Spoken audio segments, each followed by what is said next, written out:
My name is Veronica Leo, and 3 months ago I was the kind of woman who believed in fairy tales. I was 26, worked as a marketing coordinator at a mid-sized advertising firm, and had spent 5 years of my life loving a man who I thought loved me back. I wore my heart on my sleeve, believed the best in people, and thought that loyalty and devotion were enough to build a life on. I was wrong about everything. The story begins on a Friday night in June at O'Malley's bar on 5th Street. It was supposed to be a celebration. Axel had finally saved enough money for the ring we'd been talking about for months. We were going to announce our engagement to his friends, maybe set a date, start planning the future we'd dreamed about since we were 21. I remember everything about that night with painful clarity. The way the neon beer signs cast colored shadows across the wooden tables. The smell of fried food and stale cigarettes. The sound of laughter that would soon turn into the soundtrack of my destruction. Axel looked handsome that night in his navy button-down shirt, the one I'd bought him for his birthday. His dark hair was perfectly styled, and his green eyes sparkled with what I thought was excitement about our future. I wore a white sundress, one he'd complimented before, and I'd spent an hour on my makeup, wanting to look perfect for our special announcement. We arrived at 8 o'clock to find his two best friends already there. Easton Mott and Miles Jasper. I'd known them both for years, had cooked them dinner, remembered their birthdays, listened to their relationship problems, and thought of them as the brothers I'd never had. How naive I was. "There's the happy couple," Easton called out as we approached their table. He was a tall, lanky man with prematurely thinning hair and a smile that never quite reached his eyes. "Axel's been texting us all day about some big news." Miles grinned and raised his beer. "About time, man. 5 years is long enough to keep any girl waiting." He was shorter than Easton, stocky and loud, with the kind of aggressive personality that made waitresses uncomfortable and bartenders wary. I slid into the booth beside Axel, my heart hammering with excitement. This was it. The moment we'd been building toward for half a decade. I reached for his hand under the table, expecting him to squeeze it back the way he always did. Instead he pulled away. "Actually, guys," Axel said, his voice strangely tight, "that's what I wanted to talk to you about." Something cold settled in my stomach. The way he said it, the way he wouldn't meet my eyes, the way his shoulders tensed like he was preparing for battle. It all felt wrong. "What do you mean?" I asked, my voice smaller than I intended. Axel finally looked at me, and I saw something in his eyes that I'd never seen before. Something that looked almost like pity. "Veronica, I've been thinking a lot lately, and I'm not sure about this whole marriage thing." The words hit me like a physical blow. The noise of the bar seemed to fade away, leaving only the sound of my own heartbeat thundering in my ears. "What?" I whispered. "I mean, 5 years is a long time and we're still young. Maybe we rushed into this whole engagement idea. Maybe we should slow down, think about what we really want." Easton and Miles exchanged a look across the table. I caught it, that quick glance that said they'd known this was coming. They'd known and I hadn't.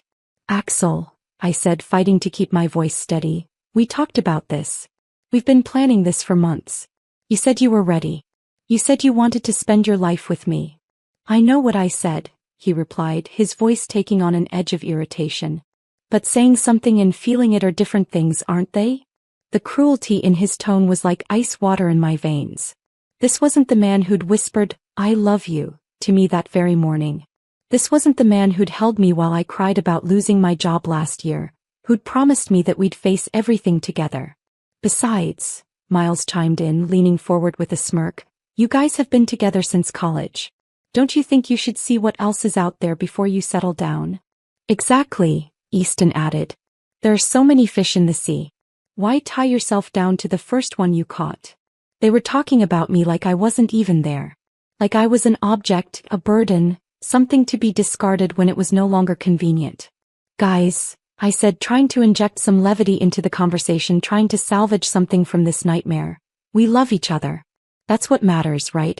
Love conquers all." The three of them looked at me, and then something happened that I still replay in my nightmares. Axel started to laugh. Not a kind laugh, not an affectionate chuckle, but a cold, mocking sound that cut through me like broken glass. "Love," he said, shaking his head. "You know what, Veronica? If you were prettier, maybe I'd marry you. But let's be honest here." The world stopped. Everything, the music, the conversations, the clinking of glasses, it all just stopped. I felt like I was falling through space, through time, through the foundation of everything I'd believed about myself and my life. What did you say? I whispered. I said if you were prettier maybe I'd marry you, Axel repeated, his voice louder now, performing for his friends. I mean, look around this place. Look at the women here. Then look at yourself. Easton burst into laughter. Dude, that's harsh but fair. I mean, Veronica's nice and all, but she's not exactly model material. Right. Miles joined in, his voice gaining confidence. Axel, you could do so much better. You're a good-looking guy with a decent job. You don't have to settle. Settle. The word hung in the air like poison gas. After 5 years, after all the promises and plans and dreams, I was something he would be settling for. That's not true, I said, my voice breaking despite my efforts to stay strong. Axel, you don't mean that. You can't mean that. But when I looked at his face, I saw the truth. He did mean it.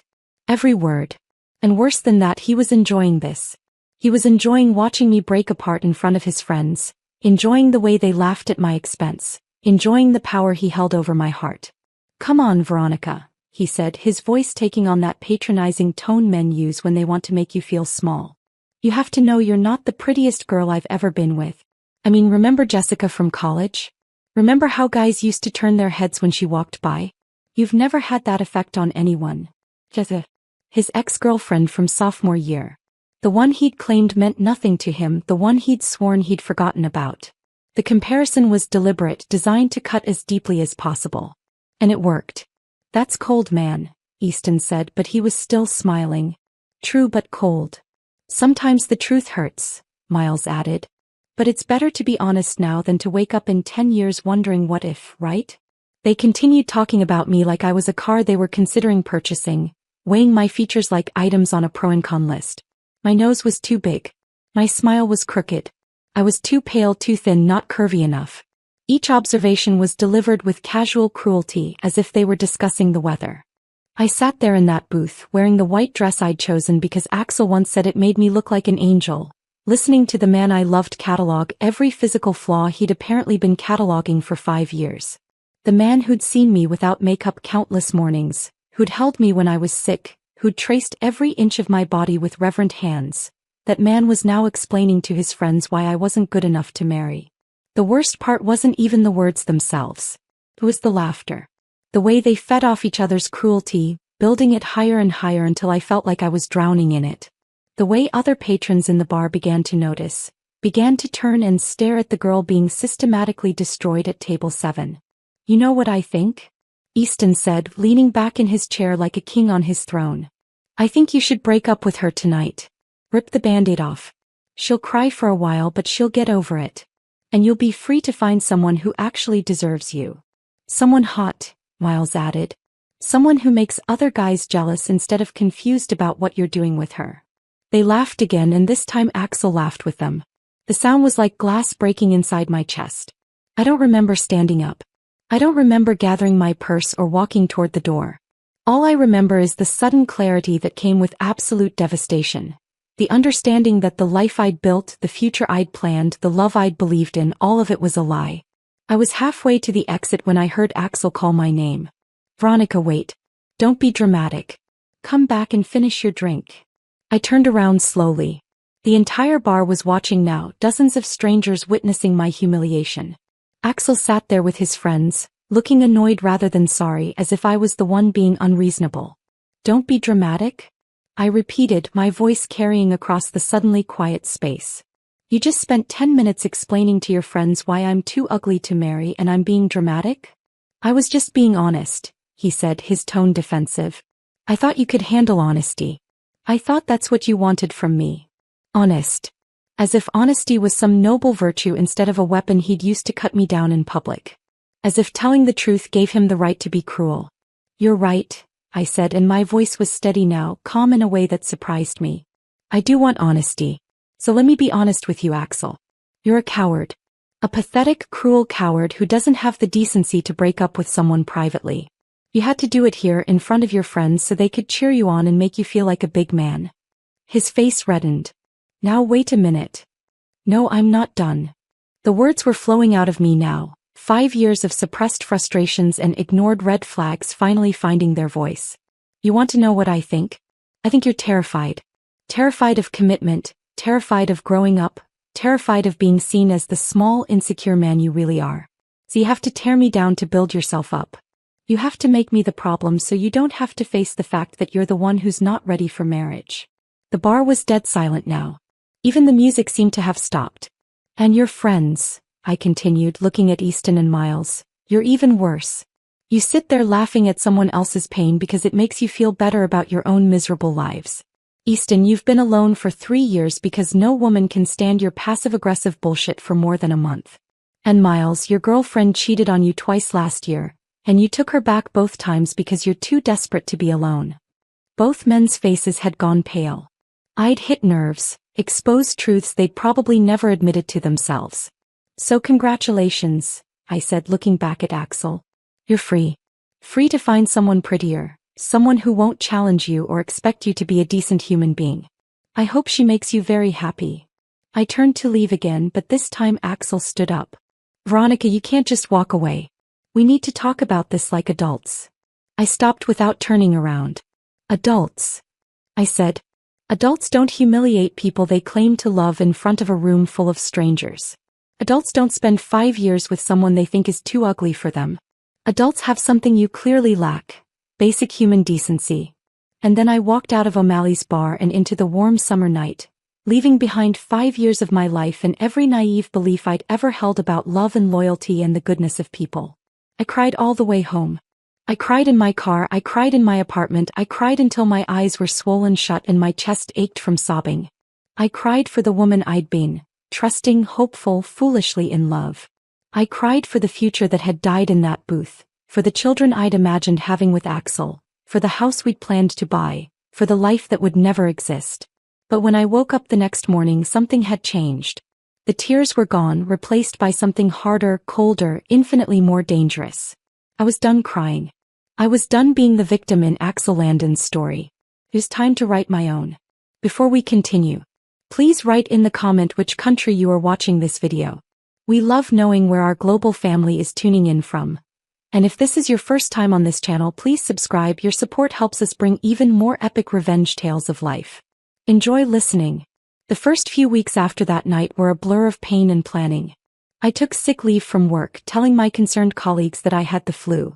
In reality, I was experiencing a different kind of sickness, the nauseating process of seeing your entire life clearly for the first time. I spent hours analyzing every moment of our relationship, looking for signs I'd missed, patterns I'd ignored. They were there, of course. They'd always been there. The way Axel would joke about my appearance when he'd been drinking. The way he'd encourage me to wear makeup even when we were just staying home. The way he'd suggested I might want to join a gym or try a new hairstyle or consider contact lenses instead of glasses. I'd interpreted all of it as caring. As a boyfriend who wanted me to look my best. Now I saw it for what it really was.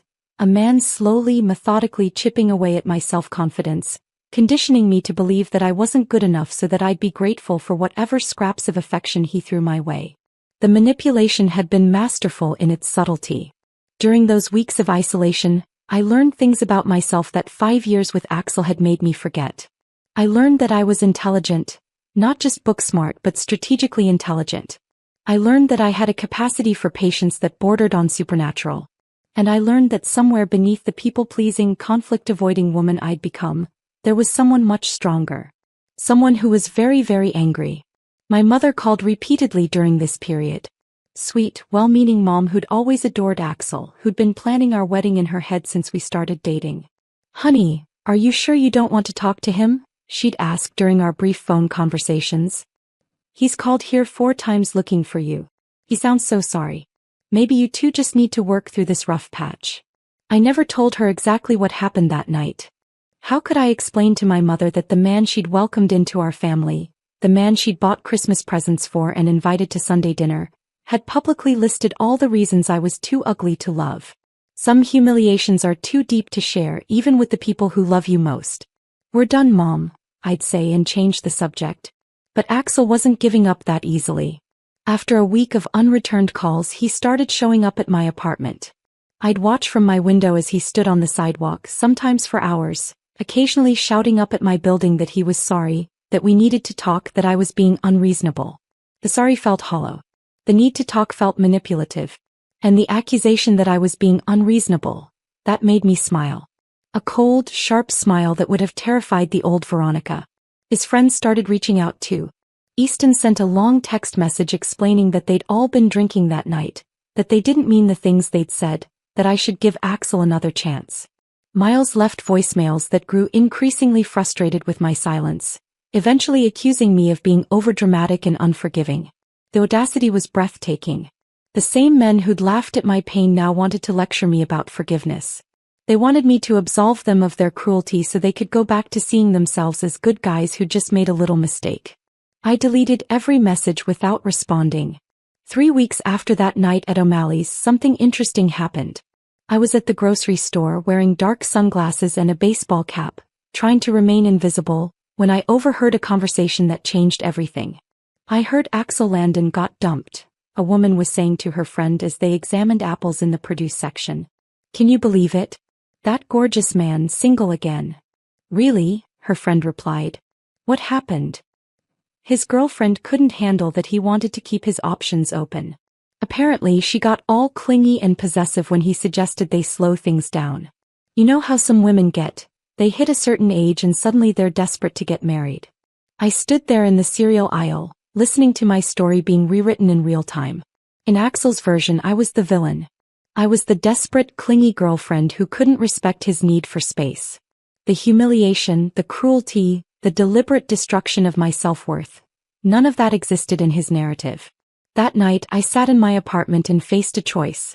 I could continue hiding, letting Axel control the story, allowing him and his friends to paint me as the bitter ex-girlfriend who couldn't handle the truth. I could move away, start over somewhere new and spend the rest of my life as the victim of their cruelty. Or I could do something else entirely. I opened my laptop and began to research. Knowledge, I discovered, is the most powerful weapon in existence. For the next month I became a student of human psychology, of social dynamics, of the art of influence and persuasion. I read books on manipulation tactics, studied case studies of psychological warfare, learned about the subtle ways people could be guided toward their own destruction. I wasn't planning anything violent or illegal. That would have been too simple, too crude. What I was planning was far more elegant. I was going to let Axel Landon destroy himself. I was just going to create the conditions that would make it inevitable. The beautiful thing about truly narcissistic people is how predictable they are. They have patterns, weaknesses, blind spots that can be exploited by someone patient enough to wait and clever enough to see them. Axel was no exception. Through careful observation, and yes, I'll admit it, some light social media stalking, I learned that he'd been telling people we'd broken up because I'd given him an ultimatum. Marriage or nothing. He painted himself as a victim of my unrealistic expectations, a free spirit crushed by a controlling woman's demands. The story made him look sympathetic while making me look desperate. It was perfect for him and it told me everything I needed to know about his psychology. Axel needed to be seen as the victim in every situation. He needed external validation to function. And most importantly, he had no tolerance for public embarrassment. I also learned about his family situation, information I'd somehow never fully absorbed during our 5 years together. His mother, Juanita, was a deeply religious woman who'd raised Axel and his sister after their father left when Axel was 12. She was the type of person who believed in the fundamental goodness of people, who couldn't imagine someone she loved being deliberately cruel. She'd always liked me, had always treated me like a daughter. During our relationship, she'd often mention how excited she was for us to get married, how she couldn't wait for grandchildren. She was, in many ways, more invested in our relationship than Axel had ever been. His sister, Carmen, was younger, 22, still in college and struggling with anxiety and depression. She'd looked up to Axel her entire life, saw him as her protector, her role model. The idea that her beloved big brother could be capable of cruelty would devastate her. These were good people who loved a man who wasn't worthy of their love. Under normal circumstances, I would have felt terrible about involving them in my plans. But these weren't normal circumstances and I wasn't the same person I'd been before that night at O'Malley's. Besides, I wasn't planning to hurt them. I was planning to open their eyes. The plan began to take shape slowly, carefully. It was important that nothing could be traced back to me, that every step appeared to be the natural consequence of Axel's own choices and character flaws. I would simply nudge things along. Phase 1 was information gathering. I needed to understand Axel's current situation completely. Where was he working? Who was he spending time with? What were his routines, his habits, his vulnerabilities? This proved easier than expected. Axel was not a careful man when it came to privacy settings on social media. His Instagram was public, his Facebook posts were visible to friends of friends, and he had a tendency to check in at locations constantly, broadcasting his movements to anyone who cared to pay attention. I learned that he'd been promoted at his job. He worked in sales at a medical equipment company, and was now making significantly more money than he had when we were together. Money that he was spending on a new wardrobe, expensive dinners, and frequent nights out with Easton and Miles. He was also dating. Or rather, he was attempting to date. His social media showed a series of first and second dates with different women, each one younger and conventionally prettier than I was. None of them seemed to stick around long, which suggested that Axel's charming public persona wasn't quite enough to hide his true nature from perceptive women.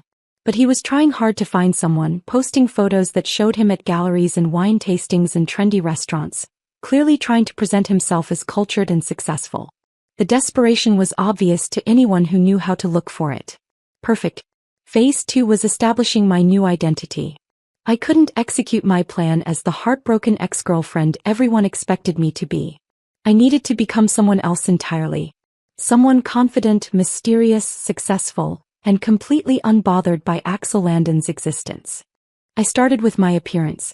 Not because I believed Axel's cruel assessment of my looks, but because I understood the power of transformation. I joined an expensive gym and hired a personal trainer. I bought new clothes in styles I'd never tried before, edgier, more confident, more deliberately striking. I got my hair cut and colored by a stylist who cost more per appointment than I used to spend on clothes in a month. The changes were subtle at first, but the cumulative effect was dramatic. I looked like a woman who had her life together, who had reinvented herself after a setback, who had moved on and moved up in the world. I also changed jobs. The marketing position I'd held during my relationship with Axel was fine, but it wasn't impressive. It didn't give me the kind of status and connections I would need for what I was planning. Through a combination of networking, aggressive interviewing, and frankly my new appearance and confidence, I landed a position at one of the city's most prestigious public relations firms. The job came with a significant salary increase, an impressive title, and most importantly, access to people and resources that would prove invaluable in the coming months. By the time I was ready to implement Phase 3, it had been 2 months since that night at O'Malley's. 2 months since I'd been Veronica Leo, the plain girlfriend who wasn't pretty enough to marry. Now I was Veronica Leo, successful PR executive, woman of mystery, phoenix risen from the ashes of someone else's cruelty. It was time to let Axel Landon see what he'd lost. The charity gala was perfect. Exactly the kind of high-profile event where appearances mattered more than substance. The Children's Hospital fundraiser drew hundreds of the city's most influential people, and as the newest employee of Morrison & Associates PR firm, I had not only been invited but tasked with managing media relations for the event. I'd known Axel would be there. His company was one of the sponsors and he'd posted about it on social media weeks in advance, clearly excited about networking with potential clients in such an elegant setting. I arrived fashionably late, wearing a black designer dress that had cost me half a month's salary but was worth every penny. The transformation I'd undergone over the past months wasn't just physical. I moved differently now, carried myself with the kind of confidence that made people turn their heads and wonder who I was. The ballroom was everything you'd expect from a high-end charity event. Elegant decorations, soft lighting, waiters circulating with champagne and hors d'oeuvres, and dozens of people in expensive evening wear networking with calculated intensity. I spent the first hour working, genuinely managing my responsibilities, coordinating with photographers and ensuring our clients' messaging was being communicated effectively. But I was also watching, waiting for the right moment. I saw Axel before he saw me. He was standing near the bar with 2 men I didn't recognize, probably potential clients. He looked good, I had to admit that. His tuxedo fit perfectly, his hair was styled immaculately, and he had that easy charm that had attracted me to him all those years ago. But now I could see things I'd missed before. The way his eyes constantly scanned the room looking for someone more important to talk to. The way his smile never quite reached his eyes when he thought no one was looking. The subtle signs of insecurity that manifested as overcompensation. He was trying so hard to be impressive that it was almost sad. When he finally spotted me, the reaction was everything I'd hoped for and more. His face went through a series of expressions in rapid succession. Shock, confusion, recognition, and something that might have been desire. I watched him excuse himself from his conversation and begin moving across the room toward me. I pretended not to notice, continuing my conversation with the event photographer while tracking his approach in my peripheral vision. Veronica. I turned slowly as if surprised to see him. Axel. Hi. For a moment he just stared. I could see him trying to reconcile the woman in front of him with the person he'd left crying in O'Malley's bar. This version of me didn't fit his narrative. This version of me looked like someone who'd moved on, moved up, and definitely hadn't spent the last 2 months pining for him. You look. He started, then seemed to lose his words. Thank you, I said simply, not helping him finish the sentence. How are you? I'm good. Great, actually. Really great. He was repeating himself, something he only did when he was nervous. I've been trying to reach you. To talk about things. Have you? I took a sip of my champagne, letting my eyes wander around the room as if his presence wasn't particularly interesting to me. I've been quite busy lately. Busy with what? The question came out sharper than he'd probably intended. There was an edge of possessiveness in his voice that would have once made me feel guilty for making him worry. Now it just made me smile. Work mostly. I changed jobs a few months ago. I'm with Morrison & Associates now. His eyes widened. Morrison & Associates was well known in the city, the kind of firm that only hired the best and brightest. The kind of job that came with prestige, money, and connections. That's amazing, he said, and I could hear the wheels turning in his head. I had no idea you were looking for a new position. There's a lot you don't know about me, Axel. There always was. The comment hit its mark. He shifted uncomfortably, clearly remembering some of the things he'd said that night about how well he knew me, how predictable I was. Veronica, I've been thinking about what happened between us. I think I may have been hasty. Hasty? I interrupted, raising an eyebrow. Is that what we're calling it? He had the grace to look embarrassed. I was drunk and the guys were, you know how they can be. I said things I didn't mean. This was his chance. His opportunity to give me a genuine apology, to show some real remorse for the cruelty he'd displayed. If he'd done that, if he'd shown me that he understood the depth of what he'd done and was truly sorry for it, my plans might have ended right there. Instead he said, I think we should try again. I miss you. Miss me. Not, I was wrong. Not, I'm sorry I humiliated you. Not, I was cruel and you deserved better. Just, I miss you, as if my feelings about what had happened were irrelevant. That's sweet, I said, my voice warm but not encouraging. But I'm seeing someone now. I wasn't, of course. But Axel didn't need to know that. His face changed instantly. The confident expression was replaced by something harder, more familiar. The look he got when things didn't go his way, when he felt entitled to something that was being withheld from him. Already, he asked. It's only been 2 months. It's been 10 weeks, I corrected. And some people don't need years to figure out what they want. The barb landed perfectly. His jaw tightened and I could see him fighting the urge to say something he might regret. Who is he? He asked. No one you know. I glanced around the room theatrically. He should be here somewhere, actually. He had to take a call, but he'll be back soon. This was a lie, of course, but a necessary one. Let Axel spend the rest of the evening wondering which of the successful, attractive men at the gala was dating his ex-girlfriend. Let him imagine me laughing with someone else, being appreciated by someone else, being desired by someone who didn't think I needed to be prettier to deserve love. Veronica, please. Can we at least talk privately? There are things I need to say to you. Before I could respond, a familiar voice interrupted our conversation. Veronica.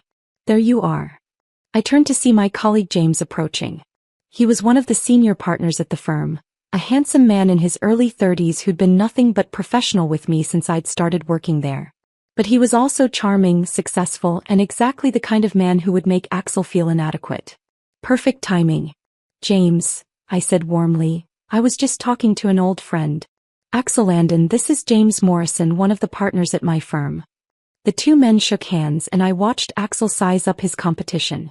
James was taller, better dressed, more polished, and radiated the kind of quiet confidence that came from genuine success rather than desperate ambition. Morrison, Axel repeated. As in Morrison and Associates? Guilty, James said with an easy smile. Veronica's been a tremendous addition to our team. We're lucky to have her. I watched the words hit Axel like physical blows. Here was proof that other people valued me, that I was succeeding without him, that maybe, just maybe, he'd made a terrible mistake. Well, I said, placing my hand lightly on James's arm, shall we find our table? I think they're about to start dinner. Of course. James offered me his arm like a proper gentleman. It was nice meeting you, Albert. Axel, I corrected softly. His name is Axel. Right, sorry. Axel. As we walked away, I could feel Axel's eyes burning into my back. I knew he was watching the way James's hand rested on my lower back as he guided me through the crowd, the way other people nodded respectfully at James as we passed, the way I fit so naturally into this world of success and sophistication. I also knew that everything he was feeling, the jealousy, the regret, the desperate need to reclaim what he'd thrown away, was exactly what I'd intended him to feel. Phase 3 was now complete. The seed had been planted. Over the following weeks, I carefully cultivated Axel's growing obsession with winning me back. It was surprisingly easy. All I had to do was live my life, my new, improved life, in strategic visibility, and let his imagination do the rest. I made sure to be seen at the right places, the right events, with the right people. Not obsessively, not obviously, but just enough that word would get back to him through mutual acquaintances and social media. A photo here of me at an art gallery opening. A casual mention there about my promotion at work. Small breadcrumbs that painted a picture of someone who was thriving. The beauty of social media is that it allows you to craft a narrative with surgical precision. Every post was calculated to show a woman who was confident, successful, and completely uninterested in looking backward. I shared photos of weekend trips to wine country, paid for with my new salary, dinner at expensive restaurants, sometimes alone, which actually looked more mysterious than sad, and professional achievements. The Morrison account I'd landed was genuinely impressive. Meanwhile, through careful observation of his social media and strategic conversations with mutual friends, I tracked Axel's descent into what could only be described as mild obsession.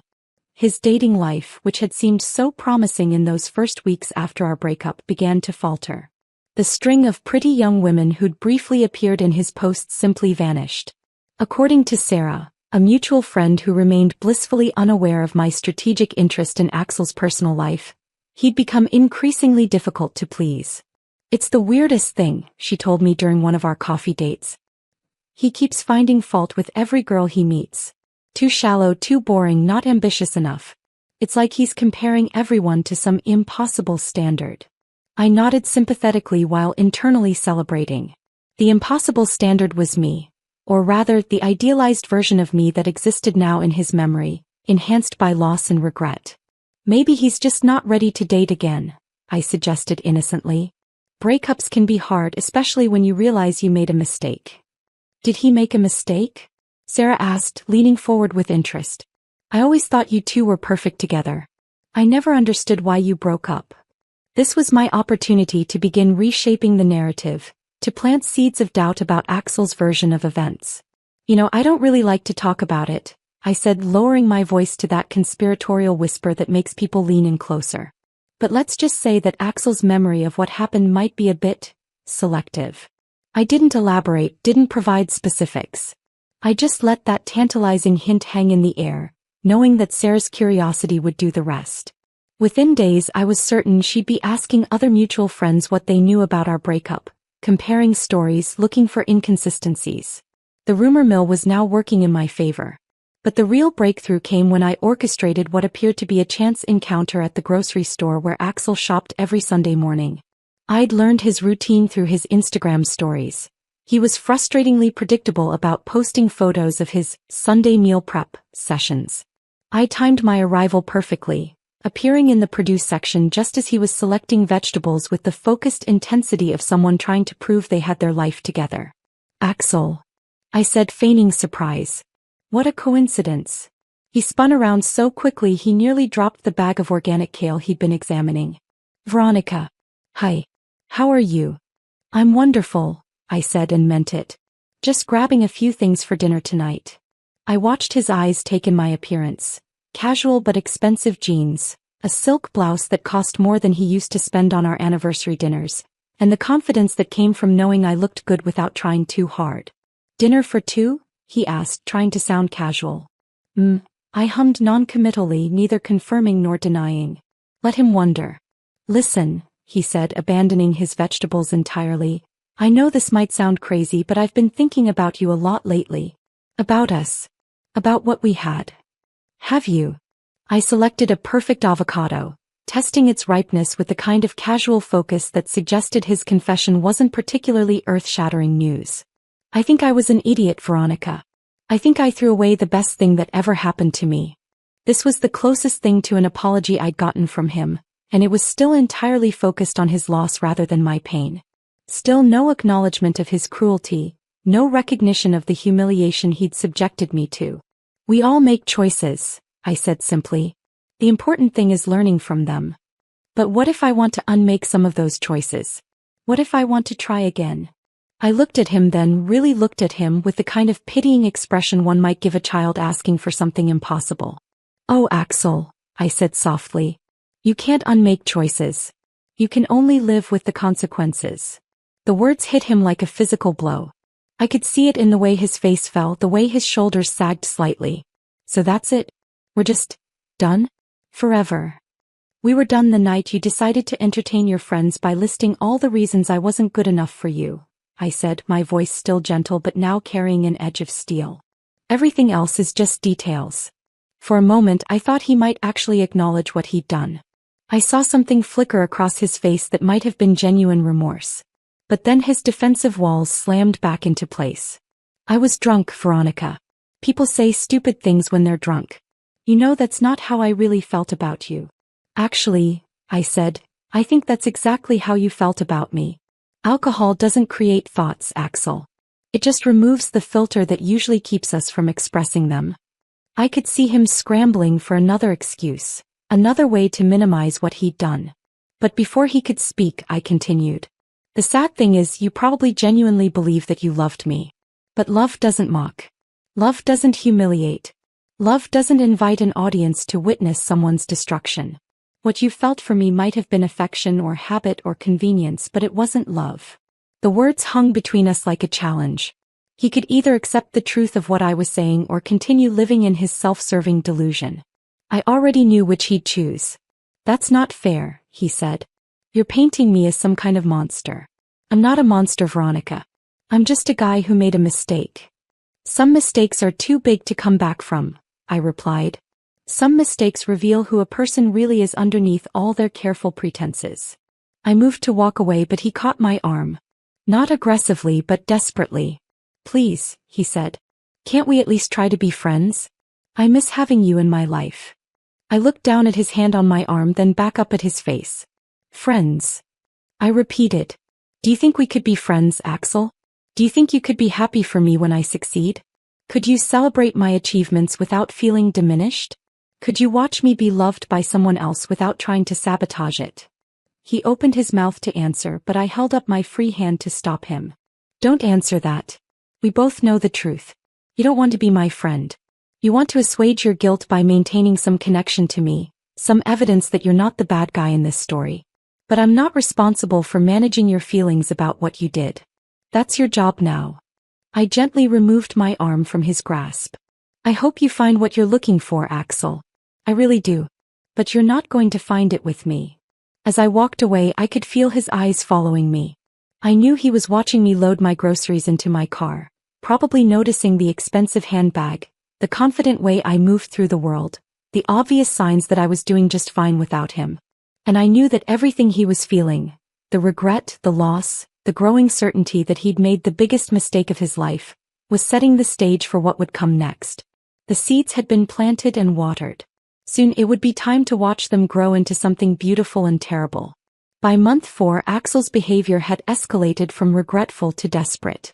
The man who had once been too good for me was now consumed with winning me back, and his methods were becoming increasingly erratic. Started with gifts. Expensive flowers delivered to my office with handwritten notes apologizing for his momentary lapse in judgment. Designer jewelry sent to my apartment with cards begging for another chance. Elaborate gestures that were meant to demonstrate his sincerity but only proved how little he understood about what he'd actually done wrong. I returned every gift unopened, which seemed to drive him to even more extreme measures. He began showing up at places where he knew I'd be. Not stalking exactly, he was too smart for anything that could be construed as harassment, but convenient appearances that were clearly orchestrated. If I posted about attending a gallery opening, he'd happen to be there. If I mentioned a new restaurant on social media, he'd coincidentally show up for dinner. Each encounter followed the same pattern.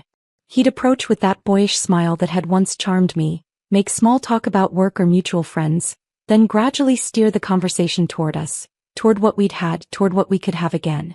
And each time I responded with polite distance. I was never cruel, never dramatic, never gave him anything that could be used as evidence of lingering emotion. I was simply uninterested, pleasant but unmoved, cordial but cold. This drove him absolutely insane. The man who had once taken my devotion for granted couldn't understand how I could be so indifferent to his attention. In his narcissistic worldview, my lack of response wasn't evidence that I'd moved on. It was evidence that I was playing hard to get, that I was testing him, that if he just tried hard enough he could win me back. Meanwhile, I was carefully documenting everything. Screenshots of his increasingly desperate text messages. Photos of the gifts he sent. Records of every coincidental encounter. Not because I planned to use them legally, but because I wanted a complete record of his psychological unraveling. It was fascinating in a clinical way to watch someone self-destruct in slow motion. The turning point came when he involved his family. I was working late at the office one evening when my phone rang. The caller ID showed Juanita's name, and for a moment my careful composure slipped. Whatever game Axel was playing, his mother didn't deserve to be dragged into it. "Hello, Mrs. Landon," I answered, genuinely unsure of what to expect. "Veronica, sweetheart," came her familiar warm voice, though I could hear strain underneath the affection. "I hope you don't mind me calling. I got your number from Axel." Of course he'd given her my number. Probably presented it as a gesture of trust and transparency rather than a manipulation tactic. "I don't mind," I said carefully. "How are you doing?" "I'm worried, honey. I'm worried about my son." And there was the reason for the call, delivered with the kind of maternal concern that was impossible to fake. "What do you mean?" I asked, though I already knew. "He's not been himself since you two, since things ended between you. He won't eat properly, he's lost weight, and all he talks about is how much he misses you, how he made a mistake. I've never seen him like this." I felt a flicker of something that might have been guilt, but I pushed it down. Axel's emotional state was the consequence of his own actions, not my responsibility to fix. "I'm sorry to hear that he's struggling," I said sincerely. "But Mrs. Landon, surely you understand that I can't." "I know, sweetheart. I know you don't owe him anything. But I was hoping, maybe you could just talk to him? As a friend? I think if he could just see you, if you could just tell him there's no hope, maybe he could start moving forward." The request was reasonable, delivered with genuine maternal love, and it put me in an impossible position. How could I explain to this sweet woman that her son had publicly humiliated me? How could I tell her that the man she'd raised to be kind and decent had shown his true colors in the cruelest way possible? "Mrs. Landon," I said gently, "I don't think that would be helpful for either of us. Some relationships end in ways that make friendship impossible." "Did he hurt you?" she asked suddenly, her voice sharp with the protective instinct of a mother who was finally asking the right questions. I hesitated. This was my opportunity to tell the truth, to explain exactly what her son had done. But something held me back. Maybe it was respect for her, maybe it was strategy, or maybe it was the recognition that destroying her illusions about Axel would serve no purpose except cruelty. "He made choices that showed me who he really was," I said finally. "And those choices made it clear that we want different things from life." It wasn't the whole truth, but it wasn't a lie either. "I see," she said quietly, and I could hear the disappointment in her voice. Not disappointment in me, but the kind of profound sadness that comes when a parent realizes their child isn't who they thought they were. "I'm sorry," I added. "I know this isn't what you wanted to hear." "No, sweetheart. I'm sorry. I shouldn't have called. This isn't your burden to bear." After we hung up, I sat in my empty office and felt something I hadn't experienced in months. Genuine sadness. Not for Axel, not for our relationship, but for the collateral damage that was inevitable when someone showed their true nature. Juanita was a good person who loved her son and couldn't understand why the woman who'd once seemed perfect for him now wanted nothing to do with him. But my moment of sadness was brief. I had work to do. 2 days later, Axel's sister Carmen called. Veronica. Her voice was small, uncertain, younger than her 22 years. Carmen, hi. How are you, honey? I'm okay, I guess. Listen, I know this is weird and I know Mom already called you, but I'm really worried about Axel. What's going on? I asked, though I suspected I knew. He's been drinking too much, staying out all night, missing work sometimes. And he keeps talking about you, about how he messed everything up, about how he needs to find a way to make you forgive him. The drinking was new information and it shifted something in my chest. I'd wanted Axel to experience regret, to understand what he'd lost, but I hadn't intended to drive him toward self-destruction. Carmen, I can't help with this. Whatever Axel is going through, he needs to work through it himself or maybe with a professional. I know. But Veronica, what did he do? He won't tell us exactly what happened, just that he said some things he didn't mean when he was drunk. But it had to be pretty bad for you to cut him off completely, right? You loved him so much. There was a pleading quality to her voice that broke my heart. She was trying to understand how her hero brother had fallen so far, so fast. Some things can't be taken back, I said softly. Some words, once spoken, change everything. But people make mistakes when they're drunk. People say stupid things. Carmen, I interrupted gently, alcohol doesn't create thoughts. It just removes the inhibitions that usually keep us from expressing them. When someone shows you who they really are, believe them. The line was quiet for a long moment. He really hurt you, didn't he? She said finally.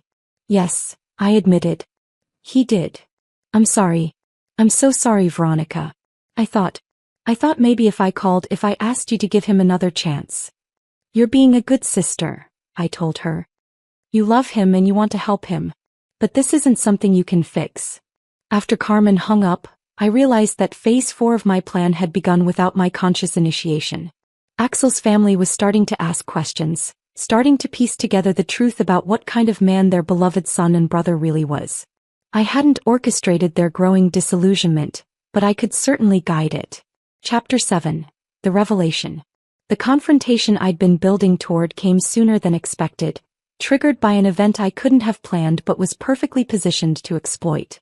It was a Saturday night and I was having dinner with James Morrison and several other colleagues at an upscale restaurant downtown. What had started as a working dinner to discuss a major client presentation had evolved into a more relaxed evening, and I was genuinely enjoying myself when I spotted a familiar figure at the bar. Axel was there with Easton and Miles, and from their body language and flushed faces, they'd been drinking for some time. I watched them for a moment, noting the way Axel kept scanning the restaurant, probably hoping to spot me or at least someone who might know where I was on a Saturday night. When our eyes met across the room, I saw his face light up with a mixture of hope and determination that I recognized all too well. He was going to approach our table. He was going to make some grand gesture, probably fueled by liquid courage and the encouragement of his equally intoxicated friends. Perfect. I excused myself from the table and intercepted him halfway across the restaurant. Axel, I said quietly, you're drunk. Go home. Veronica. He was louder than necessary, drawing attention from nearby diners. I was hoping I'd see you tonight. This is perfect. No, it's not perfect. It's embarrassing. You're making a scene. I don't care, he said, swaying slightly. I need to talk to you. I need to tell you something. Behind him, I could see Easton and Miles watching with the kind of anticipation that suggested they'd been encouraging this confrontation all evening. There's nothing you need to tell me, I said firmly. And certainly nothing that can't wait until you're sober. But there is, he insisted, grabbing my arm. I need to tell you that I love you. I need to tell you that I was wrong, that I was stupid, that I can't live without you. His voice was getting louder and I could see other diners beginning to turn and stare. At my table, James and the others were watching with expressions of concern and curiosity. Axel, you're drunk and you're causing a scene.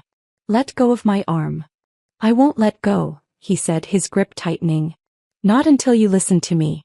Not until you give me another chance. And there was the moment I'd been waiting for. Axel, drunk and desperate, holding on to me against my will in a crowded restaurant while demanding things he had no right to demand. The perfect demonstration of his true character for an audience that included my professional colleagues and dozens of strangers. "Let go of me," I said again, my voice carrying clearly across the restaurant's suddenly quiet dining room. "Just listen to me," he pleaded, oblivious to the scene he was creating. "I know I messed up. I know I said things that hurt you. But I was drunk and I didn't mean any of it. You have to know that I didn't mean it." Finally, he was acknowledging what he'd done, even if his acknowledgement was wrapped in excuses and self-pity. "You didn't mean it?" I repeated, loud enough that everyone in the vicinity could hear. "You didn't mean it when you told your friends that if I were prettier you'd marry me? You didn't mean it when you laughed at me?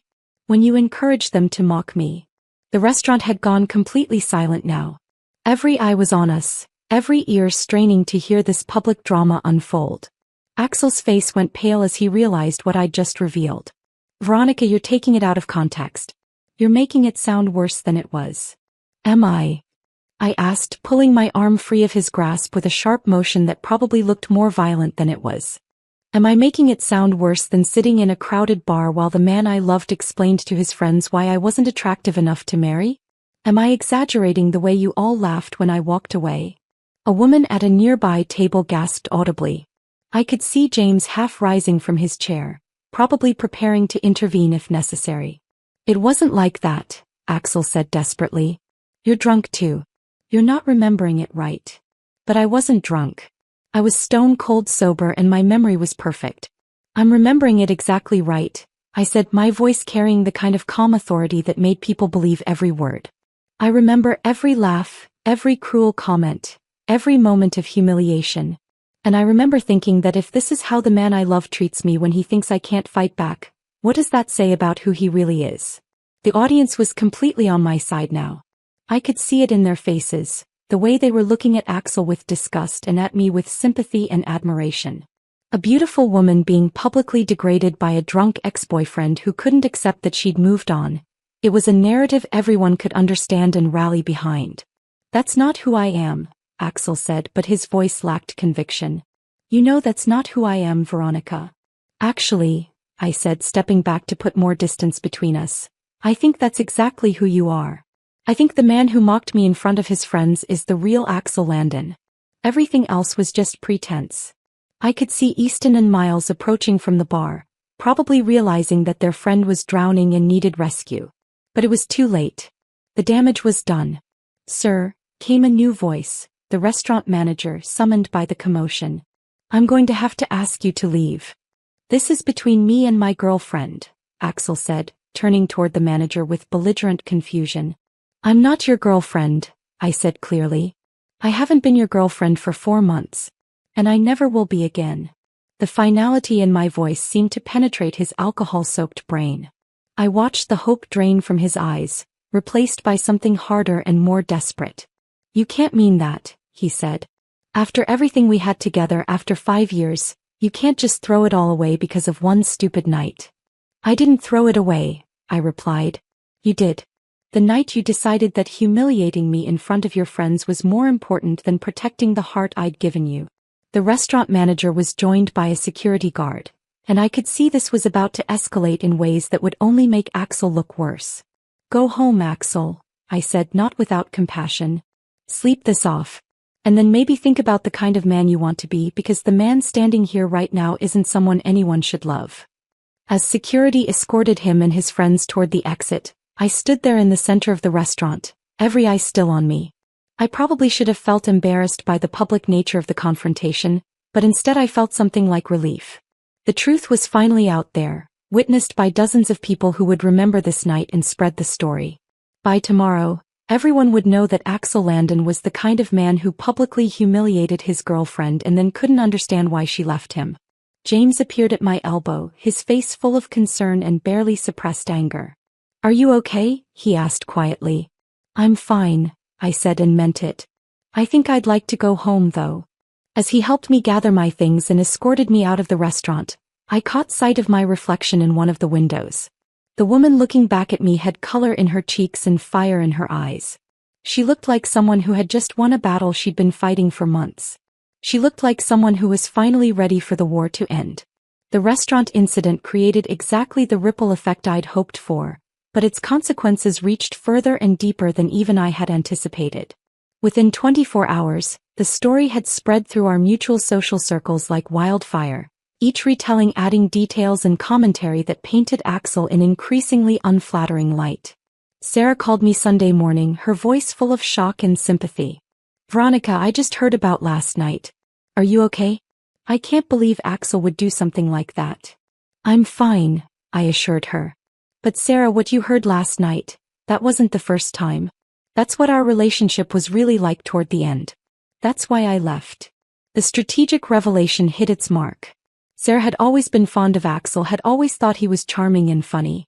Now she was reassessing every interaction she'd witnessed between us, looking for signs she'd missed. "By God," she whispered. "I feel so stupid. I actually encouraged you to get back together with him. I thought he was heartbroken." "He's not heartbroken," I said gently. "He's embarrassed. He's angry that I moved on instead of waiting around for him to decide I was worth loving. There's a difference." By Monday, the story had reached my workplace, though in a version that was even more favorable to me.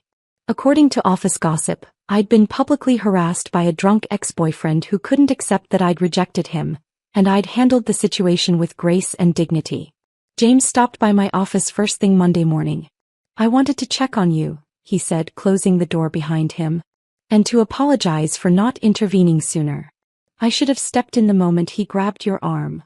"There was no need," I said. "I can handle myself." "Clearly," he said with a slight smile. "But Veronica, if you're concerned about any ongoing harassment, the firm has resources. We can help with restraining orders, security measures, whatever you need." The offer was both professional and personal, and I found myself genuinely moved by his concern. In another life, under different circumstances, I might have been interested in exploring whatever was developing between us. But I still had work to finish. "I don't think that will be necessary," I said. "But thank you for everything." Tuesday brought the first crack in Axel's family foundation. Carmen called me, her voice shaking with a mixture of anger and betrayal. "Is it true?" she demanded without preamble. "Did Axel really say those things to you? In front of people?" I could have lied, could have softened the truth to protect her feelings. But Carmen was 22 years old enough to understand that the people we love are capable of disappointing us in profound ways. "Yes," I said simply. "It's true." The sound she made was something between a sob and a curse. "I can't believe him. I can't believe I've been trying to get you to forgive him when he did that to you.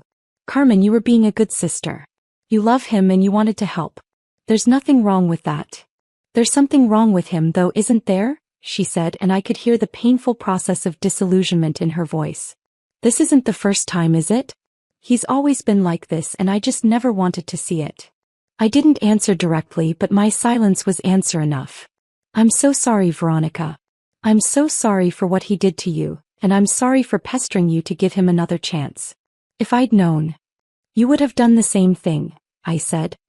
"Because you're a kind person who believes in redemption and second chances. Don't let his failures make you cynical." Wednesday brought the call I'd been expecting. Juanita crying. "Veronica, sweetheart, I heard about what happened at the restaurant. And Carmen told me. She told me what Axel really did to you."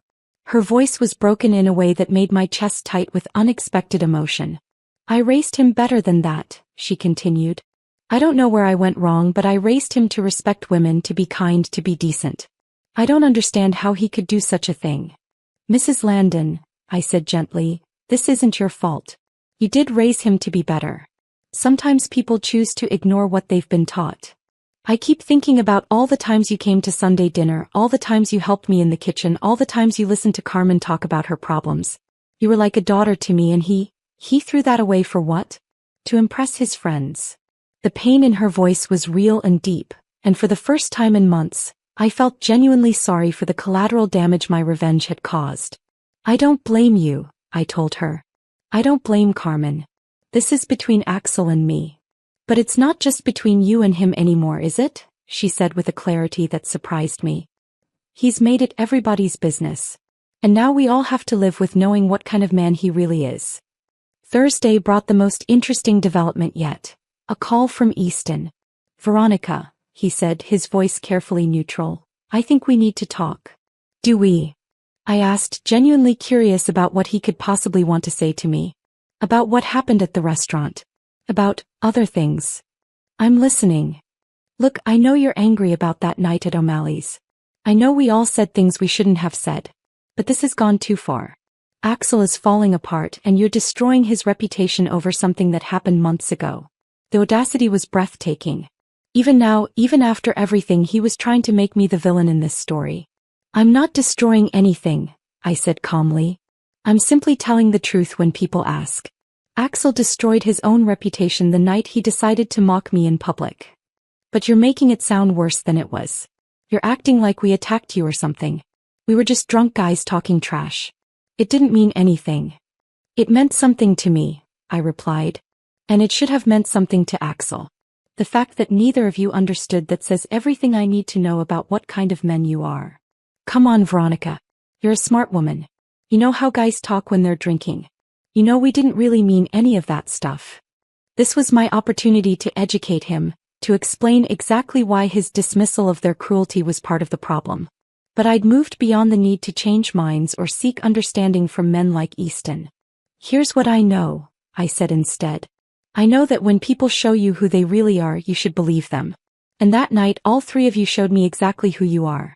The fact that you can't understand why that matters tells me everything I need to know. So what, you're never going to forgive him? You're just going to hold this grudge forever. This isn't about forgiveness, Easton. This is about consequences. Axel made choices and now he has to live with the results of those choices. Just like I had to live with the result of loving someone who thought I wasn't good enough for him. The conversation ended shortly after that, with Easton muttering something about women being impossible to please, and hanging up. But I could tell from his tone that the solidarity between the three friends was beginning to fracture. When things got difficult, men like Easton and Miles would abandon Axel to save themselves. Friday brought the culmination of everything I'd been working toward. Axel, alone and sober, standing outside my apartment building at 7 in the morning. I saw him from my window as I was getting ready for work. He looked terrible, unshaven, rumpled, with the hollow-eyed appearance of someone who hadn't been sleeping well. He was just standing there, staring up at my building, probably gathering courage for whatever final gesture he was planning. Part of me wanted to ignore him, to slip out the back entrance and avoid the confrontation entirely. But I realized that would be cowardice on my part. If this was going to end, it needed to end properly. I went downstairs and met him on the sidewalk. Hello, Axel. He turned toward me and I was shocked by how much he'd changed in just the few days since the restaurant. He looked years older, diminished in some fundamental way.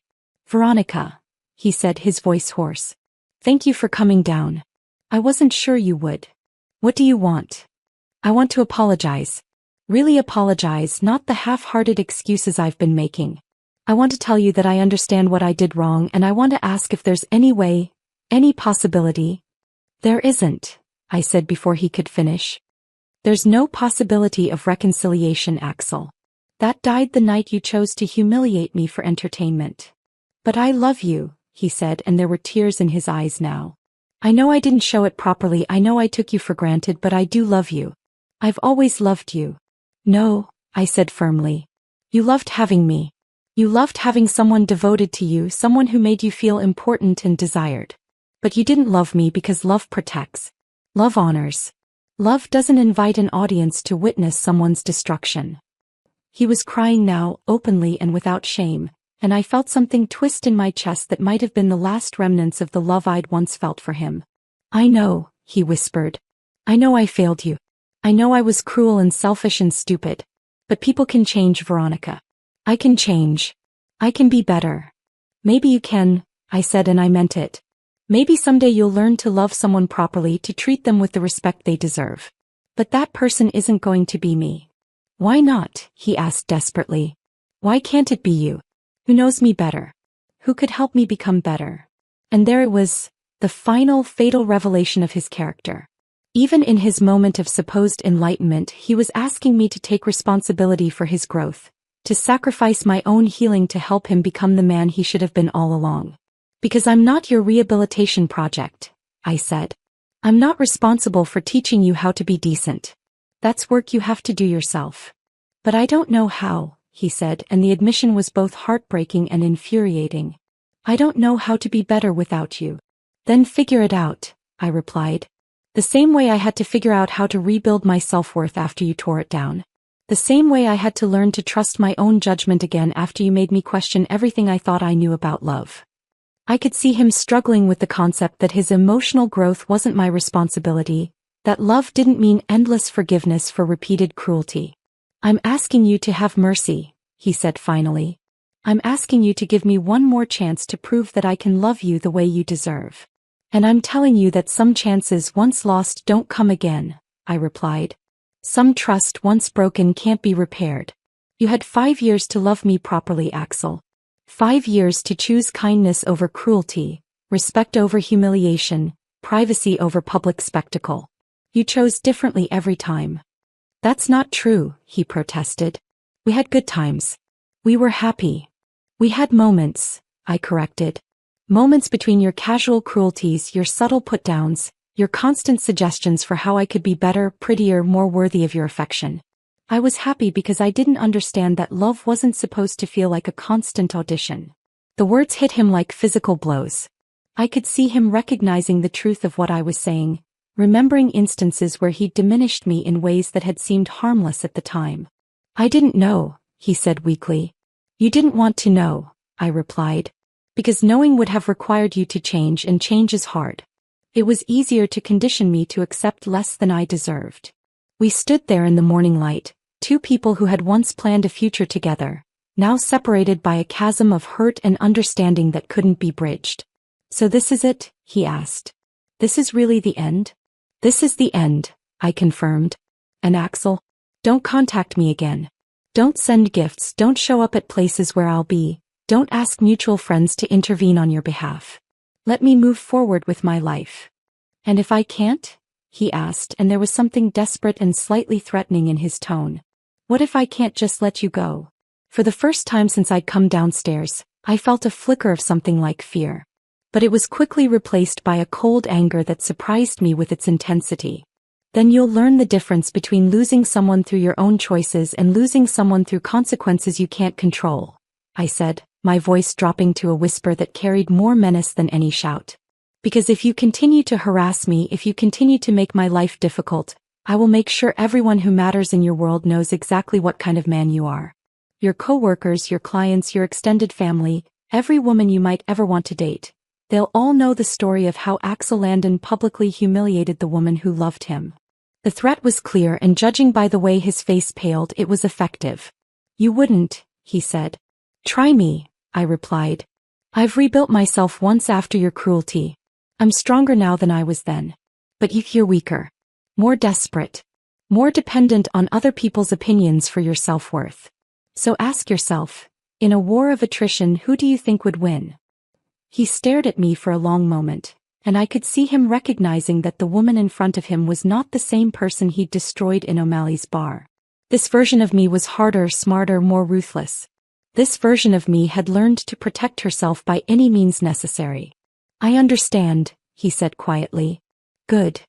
I turned to walk back into my building, then paused. Axel? For what it's worth, I hope you do learn to be better. Not for my sake, but for yours. And for the sake of whoever you love next. As I climbed the stairs back to my apartment, I heard him call my name one last time. Veronica. I didn't turn around, but I stopped. I really did love you, he said. However badly I showed it, however much I failed at it, I did love you. I know, I said without looking back.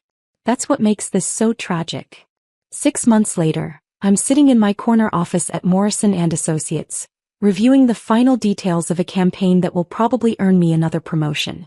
The afternoon sun streams through floor-to-ceiling windows, illuminating the awards on my walls and the fresh flowers on my desk. Flowers I bought for myself because I've learned the importance of not waiting for someone else to celebrate my achievements. I'm not the woman I was a year ago. That woman believed that love meant accepting less than she deserved, that loyalty meant enduring humiliation, that forgiveness meant enabling cruelty. That woman thought her worth was determined by someone else's opinion of her appearance, her value measured by someone else's willingness to claim her. This woman knows better. I've learned that real strength isn't the ability to endure pain, it's the wisdom to refuse to accept it. I've learned that self-respect isn't something you can lose and then find again. It's something you choose to maintain, every day with every decision you make about what you'll tolerate and what you won't. I've learned that revenge, properly executed, isn't about causing pain. It's about allowing people to experience the natural consequences of their choices. Axel kept his word. He hasn't contacted me since that morning outside my apartment. According to mutual friends, he's in therapy now, working through what Sarah delicately describes as some personal issues. His relationship with his family has improved, though it took months of honest conversations and genuine remorse on his part. Easton and Miles, predictably, distanced themselves from him once his behavior started reflecting poorly on them. Fair-weather friends rarely survive the storms they help create. I don't feel sorry for any of them. I do feel proud of myself, though. Proud of how I handled their cruelty, proud of how I rebuilt my life, proud of the woman I've become. I'm not bitter or broken or defined by what was done to me. I'm stronger, wiser, more discerning about who I allow into my life and how I allow them to treat me. I've been dating James for 3 months now. He's kind, respectful, and seems to genuinely appreciate the woman I am rather than wishing I were someone else. When he compliments my appearance, it's in addition to complimenting my intelligence, my humor, my achievements. When he introduces me to people, he talks about my work, my accomplishments, my thoughts on various subjects. He treats me like a complete person rather than an ornamental accessory to his life.